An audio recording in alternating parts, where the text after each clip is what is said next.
Welcome, everyone. My name is Melissa Cruz. Glad you could join us here today. I see folks coming in. We're going to wait a couple minutes here. We're just right before the hour to start and let folks get in, and then we'll get started. But we're so glad folks can join us here today.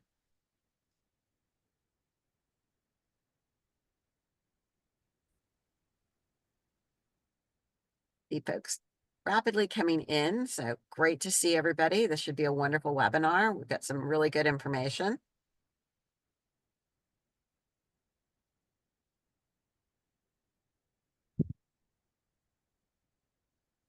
Give it a couple more seconds here.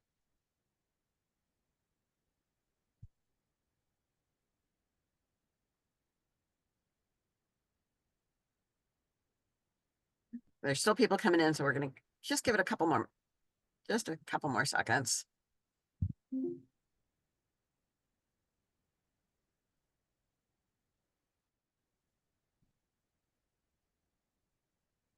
Today's webinar should be really informative. Got some great panelists here to speak to you today, so looking forward to it.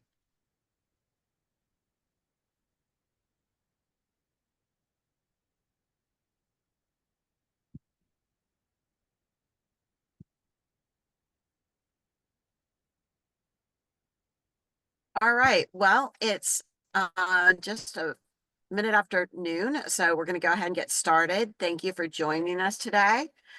My name is Melissa Cruz, and I'm going to kick us off. I'm the Chapter Engagement Manager for HLAA, and we're so glad you could join us for this workspace on Empower Your Workspace, how to ask for accommodations.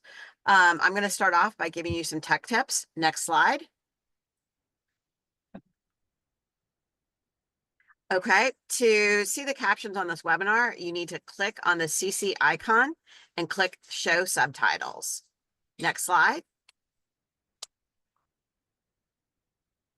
To increase the font size, you're going to click on the subtitle setting, and you can change the font size in the subtitle settings.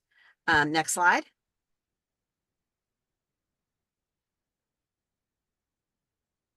That we'll be using the chat feature for technical issues and the panels only today. If you'd like to ask a question, we're asking you to please use the Q&A icon to ask questions. We'll be using this to facilitate questions both during the presentation and after the presentation.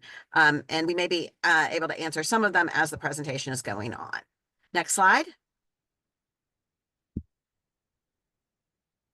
If you've joined by your computer, you should be in a side-by-side view. You can adjust how you're viewing the presentation by hovering in between the two screens and moving the gray bar to adjust what you're seeing. If you've joined by your mobile device or your phone, your view may be slightly different, and you may have to scroll between views to get to your desired view. Next slide. Just a quick disclaimer that HLAA does not endorse any products that are addressed or featured in this webinar. HLAA is providing educational opportunities to learn about new products and opportunities and how they could benefit people with hearing loss. And we're hoping that you enjoy and learn from this webinar today. And now I'm going to turn this over to the Employment Task Force Chair, Michael Noble. Michael, thank you for putting this together for us. Yeah, absolutely. And thank you so much, Melissa. And first of all, just want to say welcome to everyone that joined. We're so glad that you are spending the next hour with us here today. Hopefully you'll find this webinar very informal and also provide some resources to help you succeed, whether you're in a workplace or you're an employer or really all of the above. And so just a quick introduction, as Melissa said, I'm Michael Noble. I took over as chair of this incredible task force from Dr. David Baldridge. You probably remember seeing him quite a bit over the last few years. So I have taken over that role. I have some very big shoes to fill because he did such an amazing job with this task force. So we thank him for his service and all that he did to help get the task force to where it is today. So just want to really recognize and give a shout out to everyone that you see on this screen. Without these people, this task force could not exist. And what we really do together as a team is to try to find ways that we can help people just like you that are here with us today so that you can be successful, have the tips and tools, resources, you name it, to be successful with your hearing loss in terms of advocacy, getting the equipment that you may need so that you can do your job and do it well. That is our number one goal for you. And I think our work is even more critical and important in today's political climate. So I'm really honored to be a part of this amazing task force. And so without further ado, I just want to say again, thank you and welcome. And I'm going to turn it over to our amazing speakers for the next hour here. So I'm going to turn it over to our task force member, Jill, to officially introduce our speaker as well as your co-panelists. Jill. Thank you so much, Michael. And welcome everybody to our webinar today to talk about accommodations. I really hope you find it helpful for you today. I will be the co-host of the webinar today. My name is Jill Herbold, and I have cochlear implants and have been a healthcare actuary for over 30 years. Joining me from the task force is Dave DeBellis. He is my co-host, and he is an engineer by training and also has a hearing loss. I'm very, very pleased to introduce today our guest speaker, and that is Teresa Goddard. Teresa is a lead consultant of assistive technology services at the Job Accommodation Network. If you haven't heard about Jan before, you'll learn some today. It is a wonderful resource. Teresa has more than 15 years of experience with workplace accessibility and assistive technology. She is well-versed in the American with Disabilities Act and an accommodation expert. She specializes in sensory and cognitive workplace solutions.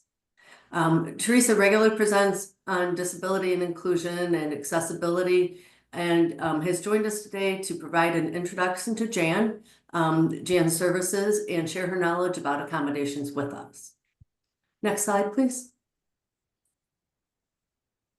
So after Teresa's prepared remarks, we will cover a few questions as we receive them, but then we will spend time going through, and Dave and I will present 3 different scenarios of accommodations and talk about some of the best practices, different ways to approach requesting accommodations, and things you might want to consider.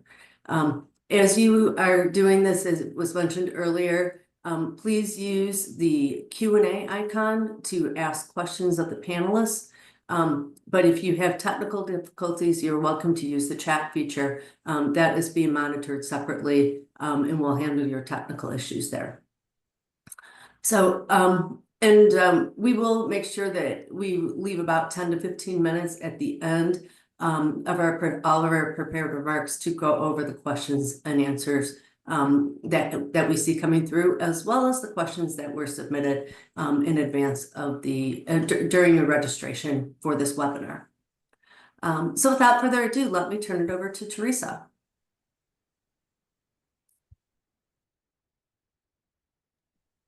Thanks, Jill, for that great introduction. I'm Teresa Goddard, and I'm here to tell you a bit about the Job Accommodation Network and our resources, and to share with you about our work on helping to identify accommodation solutions. If we could have the next slide, please. Thank you. Everyone can benefit from Jan's services, but our primary customer is employers and professionals assisting employers, like human resources and EEO professionals, reasonable accommodation coordinators, benefits administrators, legal and rehabilitation professionals, and so on. So when we talk about employers, that could include private employers of all types and sizes, federal, state, local government agencies, etc. Our mission at Jan is to help people learn about workplace accommodations and understand their roles, responsibilities, and rights under the ADA.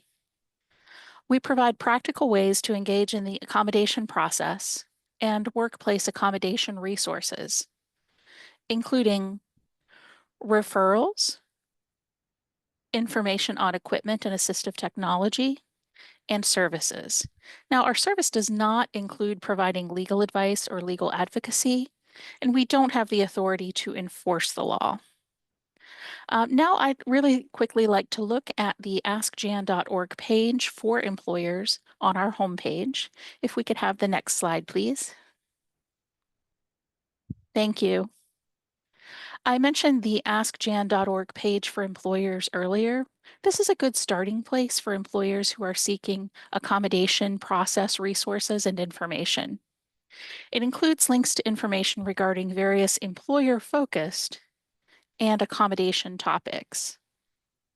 The employer page includes sections such as processing accommodation requests for hiring, processing accommodation requests from employees, and developing policies and procedures. So in each section, you would find resources provided by JAN, the EEOC, and other relevant organizations. And some of our top resources include 5 practical tips for providing and maintaining effective job accommodations, sample forms. If you're an employee, you might also want to look at the sample forms on our website just to kind of compare maybe something you received from your employer to what's kind of standard in the field. A lot of times people wonder if the form that they're receiving is like a normal form, and there's no such thing really, but we do have sample forms to guide you. We also have an employer's practical guide to reasonable accommodation during the hiring process. We do get a lot of questions about what's okay and not okay during hiring. And another really popular one is called Why Communication is Key to the Accommodation Process. So you can find a lot of resources that are geared toward employers here. If appropriate, you could refer an employer to this as well. But I'd like to move on and look at the next slide, which will be one of our big focuses for today. It's our slide on resources for individuals with disabilities, their family members, and advocates. If we could have the next slide, please.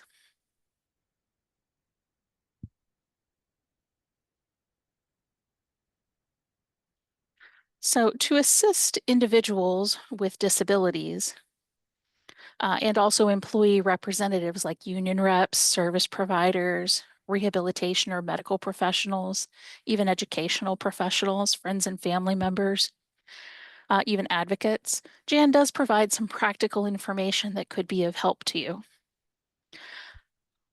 Our resources include information about requesting and negotiating reasonable accommodations, accommodation solutions, basic information about the employment provisions of the ADA, just practical resources that you can really use. I'd like to next take a look at the Ask JAN page for individuals, which you can get through our homepage navigation menu. If we could have the next slide. So the askjan.org page for individuals includes information useful to individuals with disabilities, and also their family members and various professionals that might be assisting them. For example, you'll find a section on how to disclose disability and request accommodations, which links to information on such topics as disability disclosure, FAQ, basic ADA and accommodation process questions, requesting and negotiating a reasonable accommodation, how to request an accommodation, accommodation form letter, sample language for accommodation request letters, and others.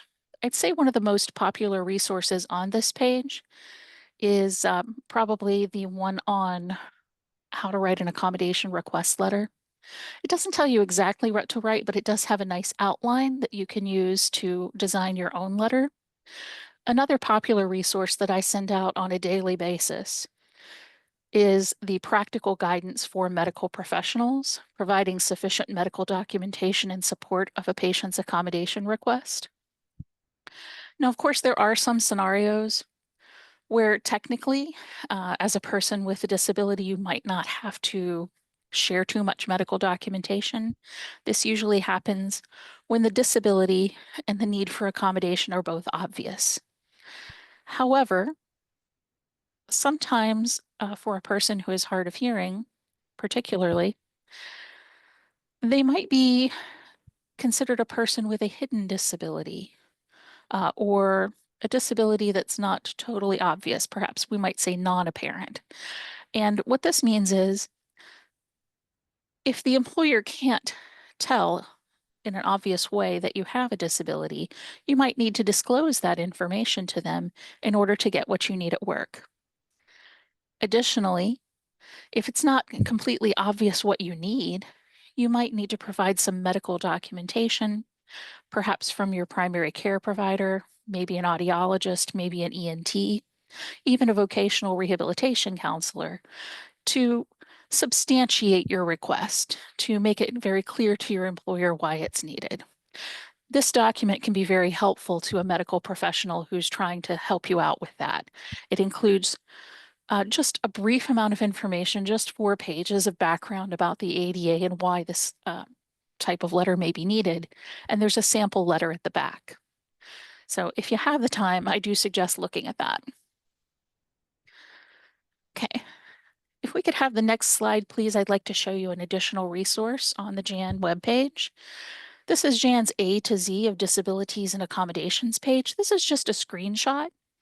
You can see we have information organized by disability, by limitation, by work-related function, by topic, and by accommodation.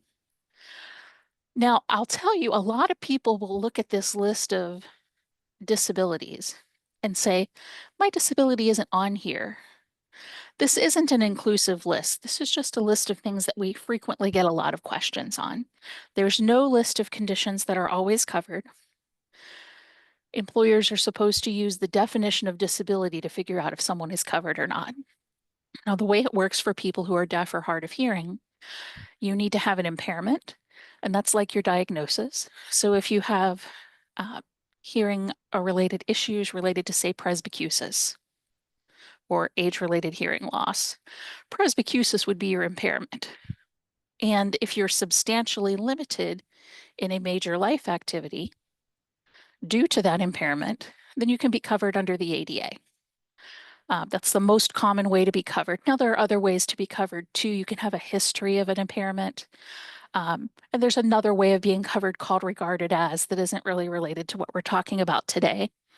But if you have an impairment that substantially limits a major life activity, it's very likely that you can be covered.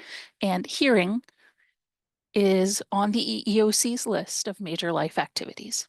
So that's how people who are deaf or hard of hearing typically show coverage. Now, if we have time, what I'd like to do is just screen share for a moment and give you a brief tour of this page.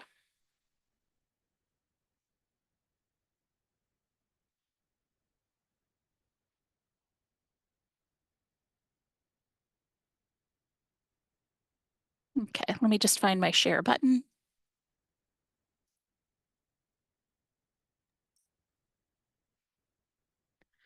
Okay, and if I've done this correctly, you should now be seeing A to Z of disabilities and accommodations.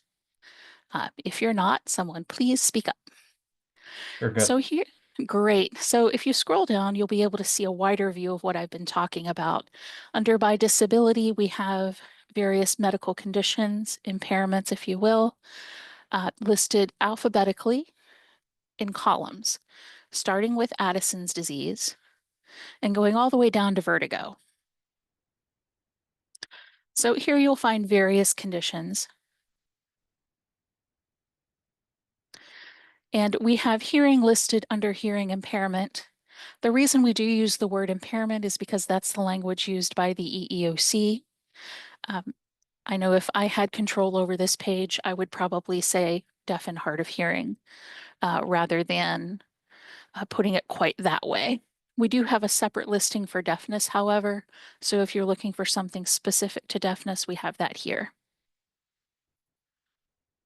So what you could do is click on, say, deafness and see an explanation of deafness and how that interacts with Title I of the Americans with Disabilities Act, some questions for employers to consider, various accommodations, and also some situations and solutions drawn from Jan case data. Likewise, we can go to the bottom of the second column and click on this information about hearing-related disabilities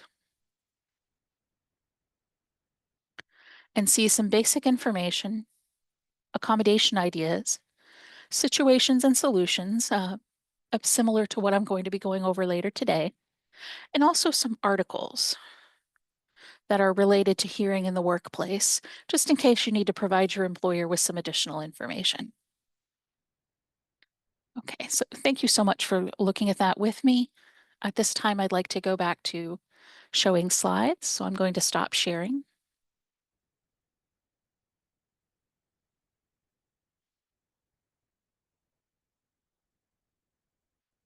Okay, so we should now be seeing the slides. And I'd like to move on to the first scenario. So this is my favorite part of every webinar. I always like to share a few practical real-world examples from Jan's case data. So today's cases are ones that I was involved in where someone contacted Jan about a workplace accommodation issue. And I'll tell you a little bit about what happened and about some twists and turns that you might encounter as you go through an accommodation process. So here's an example of kind of a typical problem that we receive an inquiry about at Jan. It involves telephone access. An employee who is hard of hearing was having difficulty communicating by phone with coworkers and clients. She was getting really good reviews, but she had a lot of fatigue and frustration when on the phone. Sometimes she might have to ask people to repeat, and she didn't like doing that. The people on the other end weren't that crazy about it either. So she was looking for a solution. Next slide, please.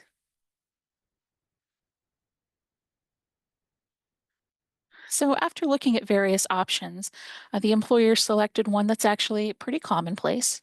The employer offered a telephone captioning service and provided a caption-compatible phone. The phone also had telecoil features. So for a person with a telecoil-enabled hearing aid, that could be really helpful. If you weren't aware, if you're a telecoil-enabled hearing aid user, there are also headsets that are manufactured to be compatible with your hearing aid. And you can contact Jan for information on examples of vendors who sell that type of thing if you need that for your employer. So there are a lot of things that could have worked in this scenario. An amplified phone might have improved the signal to noise ratio, especially if the person didn't already use a hearing aid. Telephone amplifiers to connect to the phone can kind of do the same thing. If she had been a sign language user, a video phone might have made more sense.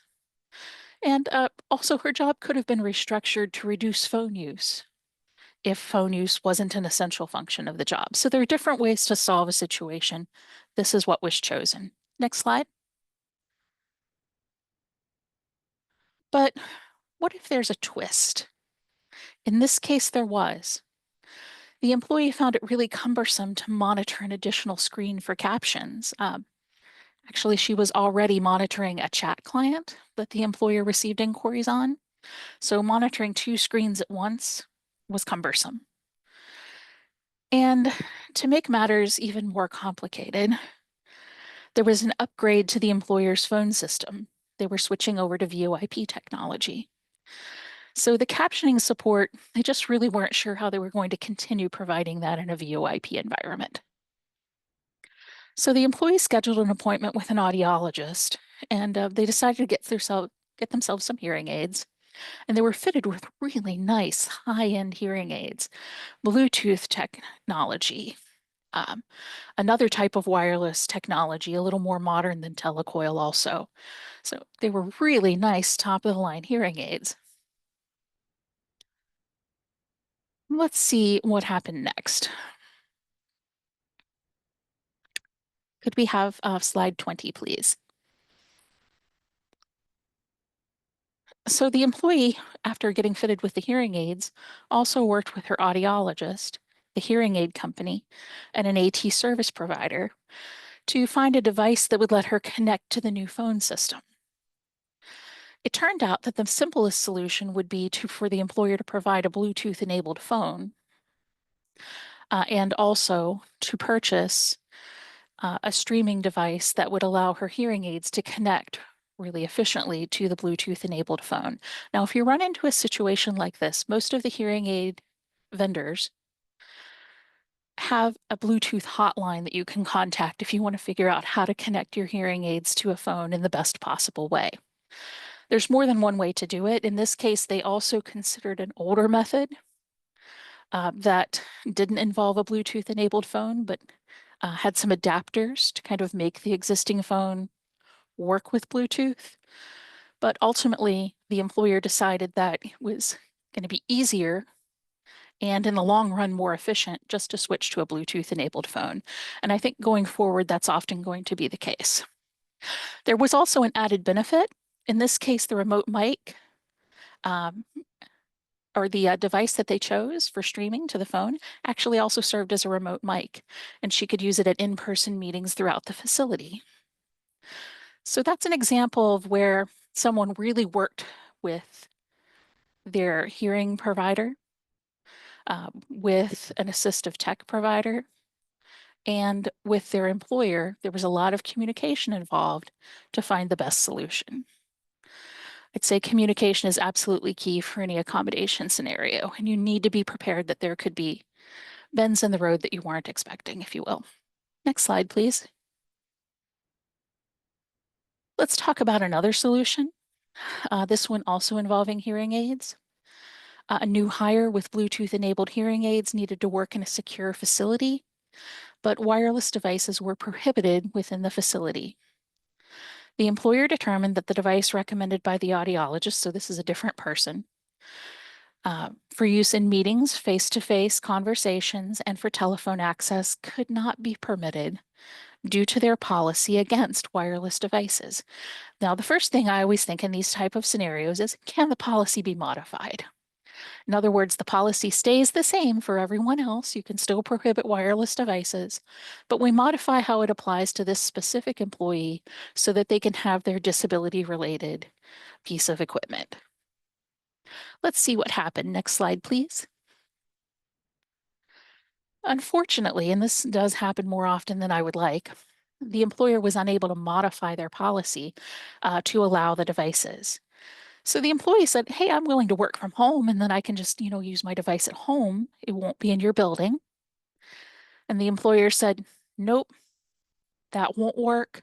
This work is top secret. We can't allow you to do it from home. You have to do it here. They also had an open cubicle environment, and that was posing some significant communication challenges.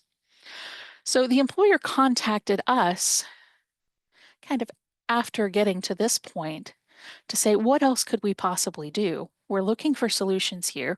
We really want this person. We want them to stay and be happy, but we can't modify the policy the way they want, and they're still having problems. So I don't know what solution they ultimately chose, because while we do follow up data, we don't always have it as quickly as I would like. But at the last point that I talked to this employer, they said they had identified a category of hearing aids that were acceptable to them. They said, we can't allow their current hearing aid. If they had one of these, 1, 2, 3, 4, 5 or so hearing aids, we could allow it, but we can't allow the ones they have now. And they were actually considering something that is a little bit unusual.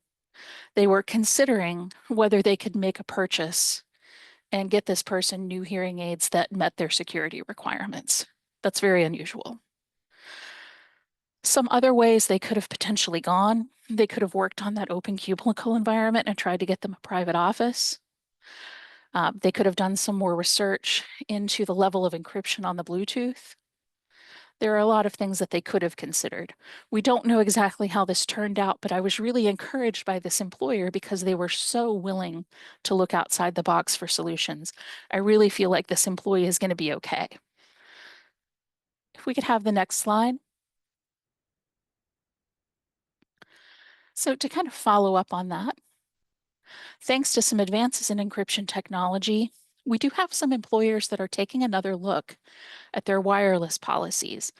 I'm not allowed to tell you who's talked to Jan, so I can't tell you what employer I mean here, but I did recently talk to a very large employer that had prohibited Bluetooth hearing aids on several parts of their campus for a very long time. And they did tell me that because encryption has improved so much, they had been able to identify Bluetooth-enabled hearing aids that they were able to permit now, and they're changing their overall policy on wireless devices to reflect the fact that some hearing aids are okay for use in their facility now.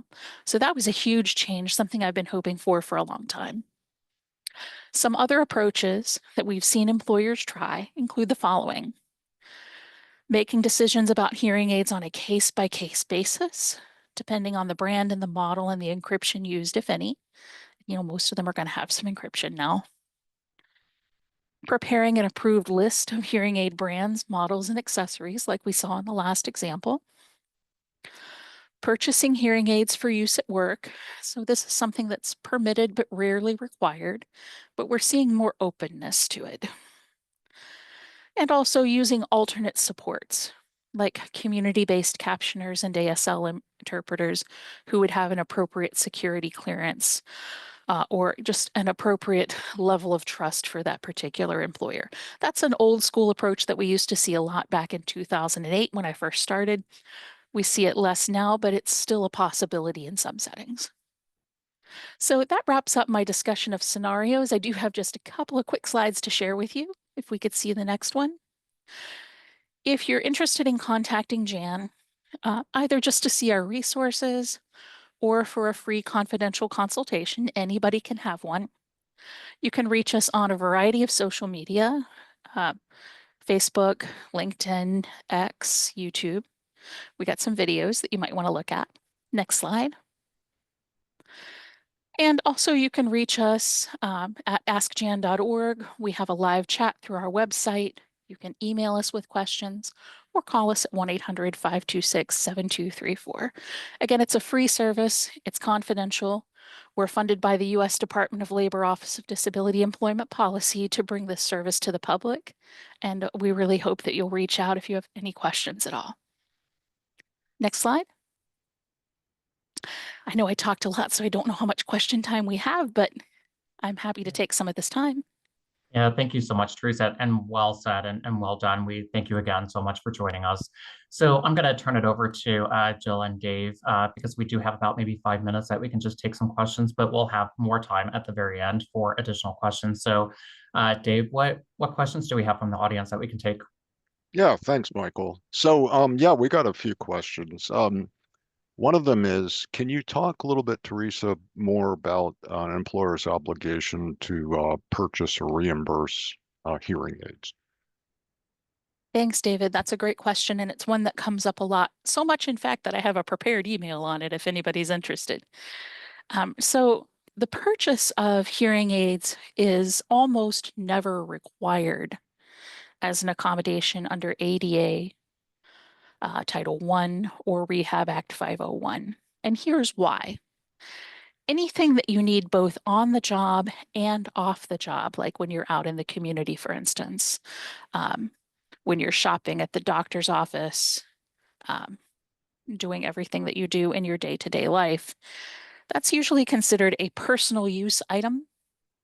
And the EEOC, the place that enforces the law, EEOC is short for Equal Employment Opportunity Commission. They say employers don't have to provide personal use items as a reasonable accommodation. Now they can if they choose to, and sometimes it's the simplest approach. But it's almost never something that an employer would be required to do. An exception would be when it comes to hearing aids, What if the hearing aid is actually not a personal use item in this particular case? What if this employee absolutely only needs the hearing aid for a work-related purpose or only in the work environment? I'll give you an example. We once had a question about a lifeguard, and the employer was really strongly wanting this employer to wear their hearing aids when they were in the lifeguard's chair and observing the swimming area in front of them. Now, the lifeguard said, "Hey, I use my eyes to monitor this field. I've never worn my hearing aids in the chair because if they get wet, they're going to be ruined. My hearing aids are not water resistant or waterproof. I don't want to do this." So the vocational rehabilitation therapist working on the case contacted us for information about, what approaches could we take here? And they ultimately requested that the employer purchase water resistant or waterproof hearing aids for use at work as the person's accommodation request. And as always, there was a plot twist.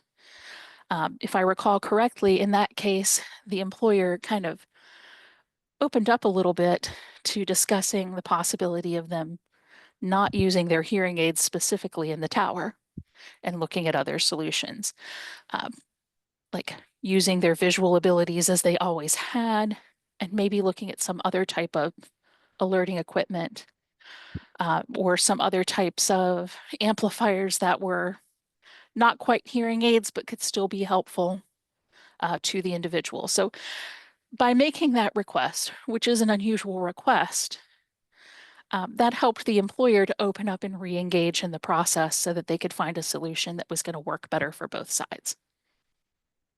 Great question. Thank you so much, David. And I think Great. we have time Well, for one more question. Okay, yeah, this question I think is probably on a lot of people's minds given the current situation, which is, with the current administration, do you see how that's going to affect accommodations and ADA rights for deaf and hard of hearing individuals? That's a great question. I have to say, we're in a time that doesn't give us a lot to go on in terms of figuring out what happens next. Certainly, Title I of the Americans with Disabilities Act is still in place. You can still contact the EEOC to file a complaint. There are certain accommodation requests that we're seeing more pushback on currently. One would be telework. We've had many inquiries over the years from individuals who are hard of hearing, who have told us, "I like working from home specifically because I can control the background noise. I can control the volume from my computer. It's more private. I don't have all the background noise that I have in the office. I used to sit by the copier and everybody was talking. The machine made noise. My hearing aid picked it up, and it was a real problem. I like being home. Can I still do that?" And in the past, it usually was less of an issue. Employers were fairly open. Now we're seeing more pushback on that type of request specifically. But I don't know in the future exactly where things will go and where the legal system will take us. I think that's a big unknown.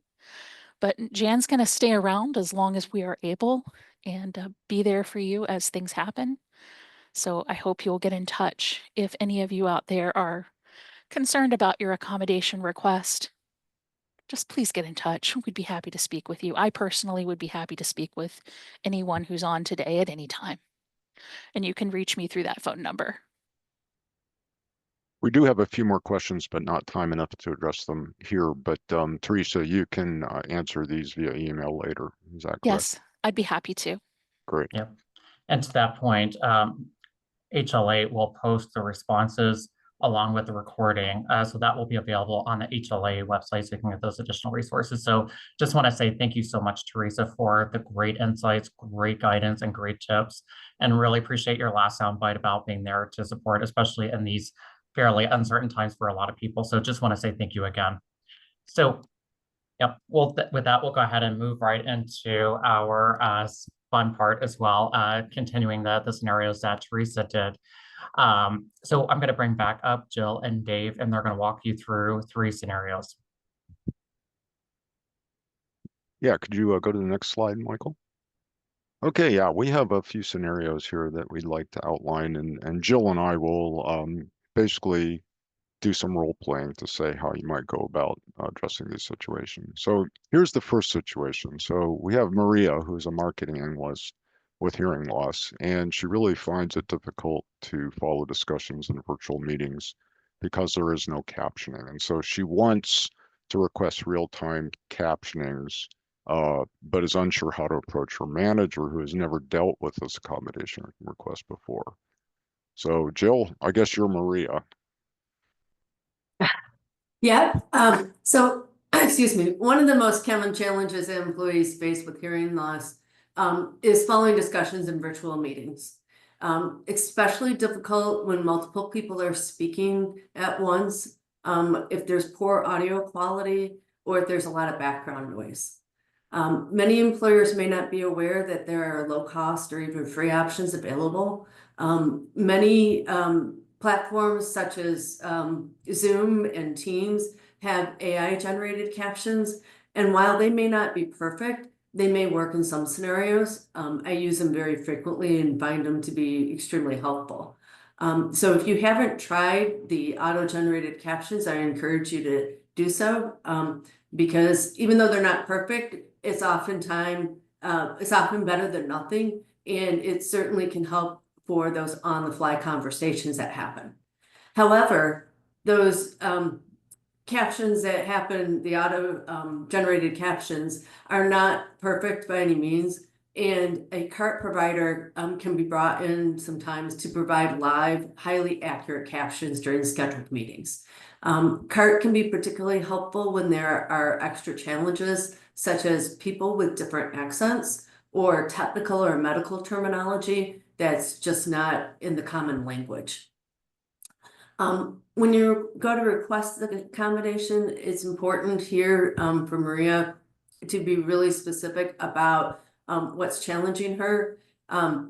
Maria would also need to be specific, or be a good idea, should be specific about why those auto-generated captions or a speech-to-text app isn't adequate, and why the CART provides a more reliable solution for her in those specific situations. Another thing that Maria will want to do is to frame the request in a way that highlights both the necessity of the accommodation and its benefits for productivity. And it's important, and it can be very helpful to not just think about Maria's own productivity, but think about the productivity of the other meeting participants. Because when using CART, there's often a transcription of the meeting that's available. And we now have all these AI capabilities. You can take a transcription from a meeting and put it into AI to create summary notes from the meeting. Those meeting notes can then be shared with all the meeting participants, as well as those that are unable to attend that particular meeting. So there's many ways that, even though CART would be helping one person like Maria in particular, it can actually be used to help the productivity of everybody that's attending the meeting or that wasn't able to attend because they missed out. So pointing out those benefits to the employer can also help make it seem more palatable to the employer to provide that particular accommodation. Dave? Yeah, that's a great point because, from the employer's perspective, their primary concerns, of course, are cost and implementation.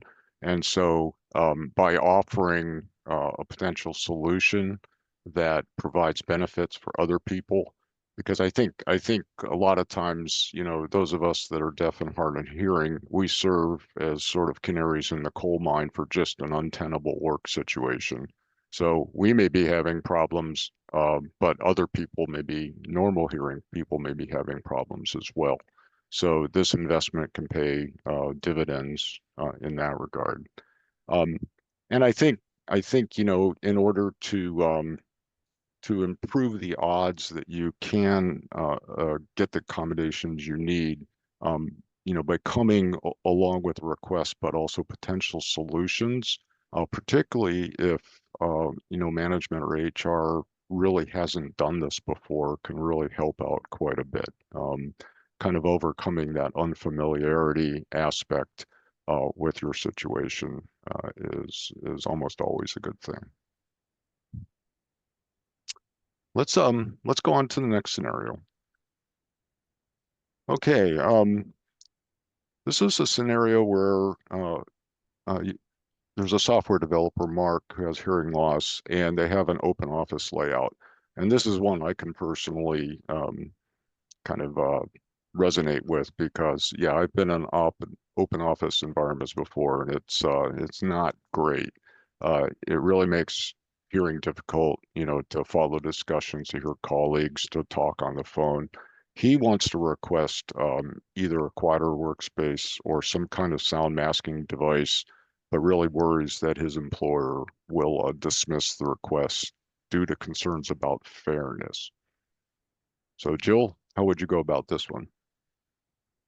Well, fairness is definitely a concern of many employers, and because it could disrupt, team dynamics. It could set an unfair precedent to provide a type of accommodation.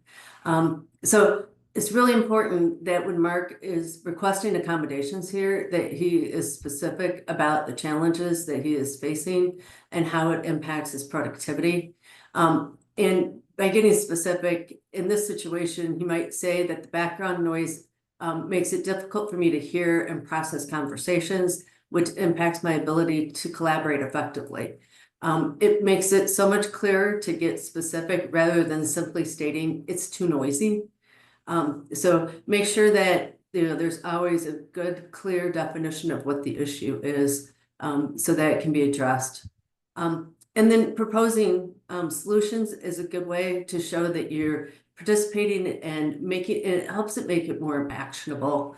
But Mark, as in every scenario, and kind of Teresa got to this earlier too, Mark will need to be flexible in trying different things that the employer wants to explore, and also patient. It can be an iterative process to go through and find the right accommodation that's going to work for you.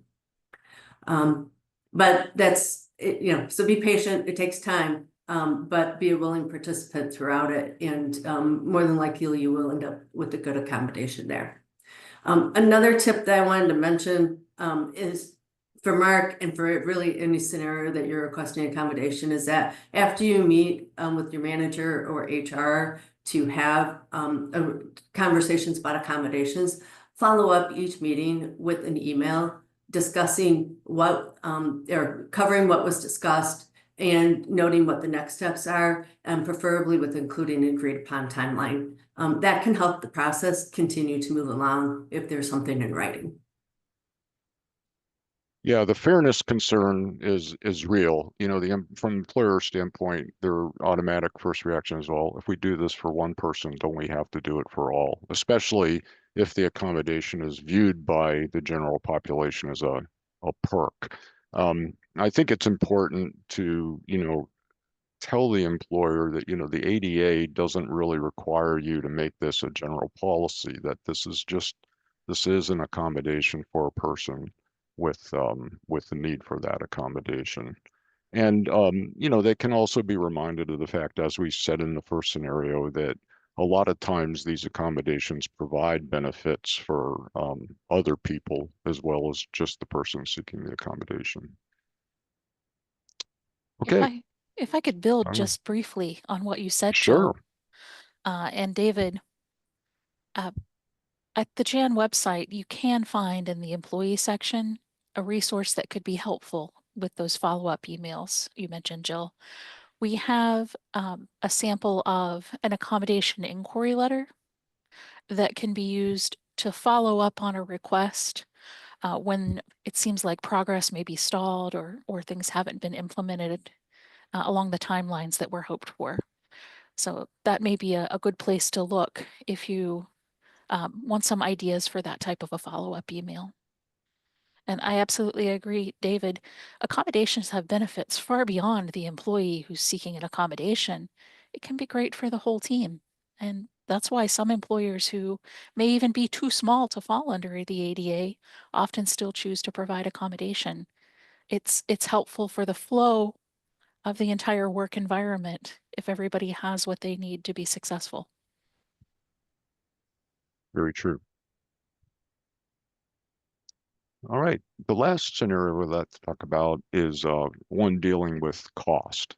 So here we have Jessica, who's a new hire, and she discloses her need for accommodations while she's being onboarded by the company. And her manager seems hesitant, stating that the accommodations are expensive and it may not be possible within the company's budget constraints. So this is a very common situation, I believe. And how would you go about this, Jill? Well, excuse me. I've included a link on this slide to Jan because it is such a common concern about cost that Jan has a lot of great topics and things to talk about that. So use that link. But one of the biggest myths about workplace accommodations is that they're expensive. The reality is that most of the accommodations can cost little to nothing. And Jan has done research on this, and they keep track of all the support that they provide. Nearly 60% of accommodations cost nothing at all, according to Jan's research. And the average of those that do cost something is just $500. So in my opinion, $500 is a small cost to benefit from retention of experienced workers and increased productivity, among many other potential benefits. However, we realize that some employers may still push back due to budget concerns. Jamie? Yeah, I think it's, oh, sorry. Oh, yeah, okay. I think it's also worth noting that in many cases, by providing accommodations, there are tax incentives and incentives and deductions that that employers can seek. There is the disabled access credit that can cover up to 50% of accommodations in certain cases. And employers can mention these programs when discussing accommodations with HR, as many employees are just unaware that these options exist. And Teresa, is this an area that you can elaborate on at all? Yes, I'd be happy to. If you do go to the Jan website and look at the cost information, for many years, a typical cost was $500, and we've seen it go as high as $600 when there's a one-time cost. So that's the median for those employers who reported a one-time cost. But we've actually seen that moving recently, and in the most recent data set, of those accommodations that did have a one-time cost, the median one-time expenditure reported by employers in the last data set was actually $300. So that's even more affordable than in the past. Now, when there's an ongoing accommodation, that can be a little bit different. So those with ongoing accommodation costs did have a higher median annual cost. But when there's a one-time cost, it's very affordable. And as you said, way over half of accommodations don't cost anything. We're always willing to talk with employers who are seeking a way to meet everyone's needs while also staying within the budget. So employers and employees can feel free to contact us as well. And honestly, Voc Rehab can be very helpful in these scenarios as well.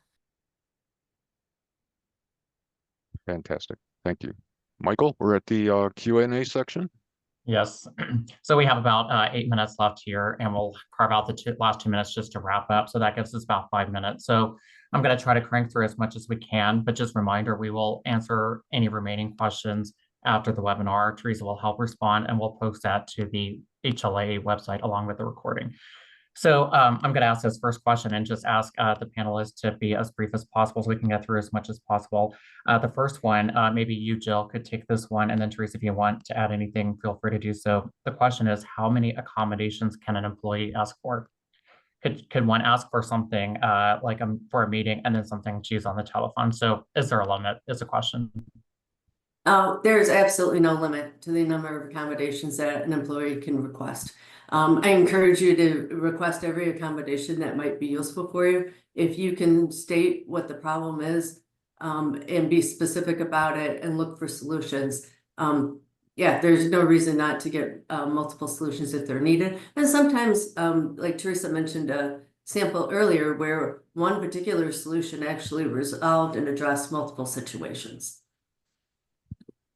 Very good. Yeah, Teresa? I agree, Jill.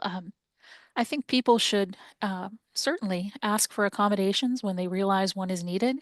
And you might realize that you have needs at multiple times throughout the employment life cycle. Certainly at first, it makes sense to give the employer an idea of all of the various things that could be helpful to you. And then when you're negotiating your accommodation, you might land with some of the things you had in mind and maybe some other things that you hadn't thought of that the employer is coming up with. Uh, I just think it's good negotiation to come forward with a variety of things that you think could be helpful to you at the start of the process, and don't be afraid to address new concerns as they arise. Excellent. Thank you both so much for those great responses. This next question I think might be best for you, Teresa. So this one is, I wear hearing aids. So how do I answer the question on the job application that asks, do you have a disability? And also a common question to kind of wrap this into one is, should you disclose you have a hearing loss during the interview process? You know, I think responding to those types of questions, it's challenging to say how everyone should answer those questions because it's a very personal thing.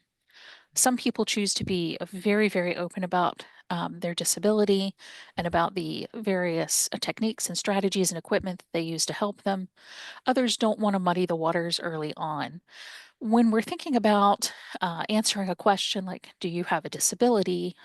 Yes or no?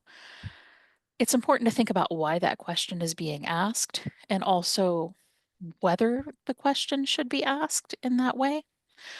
So, one reason why an employer might ask if you have a disability is if you've asked for an accommodation for the hiring process. That does open the door for the employer to ask about why you need that accommodation. So, if you've asked for something like questions in advance or captioning during your video interview, and the employer wants to know why, you'll increase your chances of getting what you need if you disclose that. Also, some employers may be required because of their funding stream to track things like information related to disability so that they're complying with everything that they need to comply with. But when that happens, it's usually going to be say that's voluntary, and there will often be an option to say that you prefer not to respond. And I've chosen that option myself when I've been interviewed by federal contractors or employed by them because I know that they're going to use this form. But I'm not always comfortable with everybody who might see that form knowing everything about me. So sometimes I choose not to respond, even though I've worked for a lot of very disability forward organizations. So it's very, very personal. Also, keep in mind the way the question is worded matters. So sometimes a person may be asking about disability, but you're not sure if it's an okay question or not. You have to really think carefully about how to answer. This happened to me. I had an interviewer ask me, do you have any disabilities that would interfere with you doing this job? And I do have disabilities, but I didn't think they would interfere with the job. And I felt that I could honestly answer, no, I don't have any disabilities that would interfere with my ability to do this job. Another person answering that question might have gone a different way, and I would respect their choice. Perfect. And I think we can squeeze in one more question. And I may just ask you to be really brief on your response if you can. This one is, as an employer, how do you determine reasonable accommodations? And I know that can be a big question. Teresa? Oh dear, I don't know if I can answer that one quickly, but a good place to start is to reach out to professionals in the field and also reach out to the individual who is requesting accommodation because they are the expert on their own experience and they can tell you a lot about what has worked for them in the past. And also they can tell you if something is working for them now or not. So I believe the individual with a disability who's seeking an accommodation is one of the most important people you can communicate with. You can also go on our website to get accommodation ideas for a variety of conditions or contact Jan for a free consultation. And there are also many other professionals doing great work in this field. Talk to whomever you think would suit your needs best. Well said. Thank you so much, Teresa. Well, I think that brings us pretty much to an end. And so just want to say thank you again so much for investing this hour with us. And I want to give a special shout out and thank you to Teresa Goddard for joining us. I know you put a lot of time and preparation into this wonderful presentation. So can't thank you enough on behalf of the task force and of course our audience members. And I also want to thank Jill and Dave as well for all of your preparation work. Really appreciate your partnership. And with that, yeah, and Teresa, do you want to say anything? Oh, just that it's been a pleasure. Thank you for letting me be here with this great group today. Oh, excellent. It's been a privilege. All right. Well, with that, I'm going to turn it over to Melissa to officially adjourn and wrap us up.